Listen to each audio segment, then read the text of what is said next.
A warning for you this morning: if you have any burgers in the fridge and the freezer ready to go, the Canadian Food Inspection Agency is worried about E. coli bacteria in pre-packaged beef products. It's issued a recall this morning of some no-name brand beef burgers and steakettes.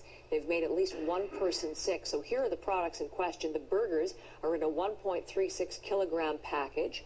The steakettes in a 2.27 kilo club pack.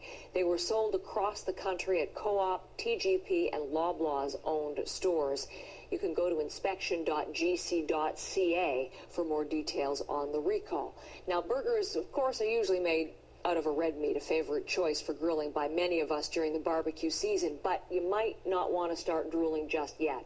There's a new study this morning that suggests eating too much red meat could pose an even more serious health risk than we first thought. Our medical specialist, Dr. Carl, is with us via Skype from Toronto for more on this. Nice to see you, Dr. Carl.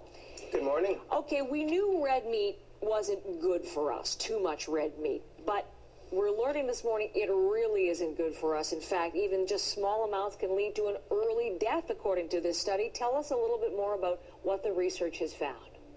Well, sure. So what basically they're saying is that for every extra serving of unprocessed red meat, so steak or a piece of lamb or something like that, you're increasing your risk of overall death by 13%.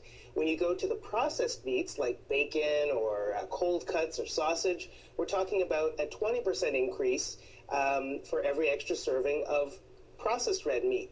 Now, the flip side of that, which they also looked at, which is every time you substitute, instead of red meat, you substitute something like legumes or nuts or fish or chicken, you can reduce your risk of early death by between 7 to 19%. So is that pretty clear cut then as you look at those numbers? I mean, they looked at a large number of people. They followed them for many years. How conclusive do you think we can view this research? Well, that's really one of the strengths of this research. So this is research coming out of Harvard. They were using a couple of large cohorts of health professionals, actually, that they've been following for many years. So they were able to look at large numbers of people. They were able to look at the people's diets using a questionnaire that has been validated. So we can be pretty sure that what they reported they were eating, they actually were eating.